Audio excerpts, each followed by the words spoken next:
কি হবে বেঁচে থেকে অযথা বিদ্যা শিখে যদি না গড়তে পারি শোষণবিহীন সমাজটাকে?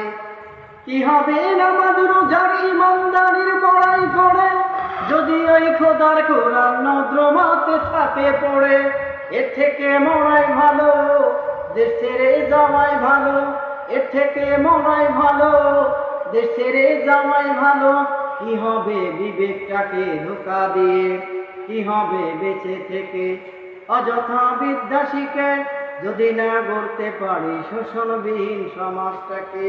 কি হবে নামাজ রোজার ইমানদারির বড়াই করে যদি ওই খোদার কোরআন নদ্রমাতে থাকে পড়ে? এর থেকে মরাই ভালো, দেশ ছেড়ে যাওয়াই ভালো। এর থেকে মরাই ভালো, দেশ ছেড়ে যাওয়াই ভালো। কি হবে বিবেকটাকে ধোঁকা দিয়ে? কি হবে বেঁচে থেকে? কি হবে বেঁচে থেকে?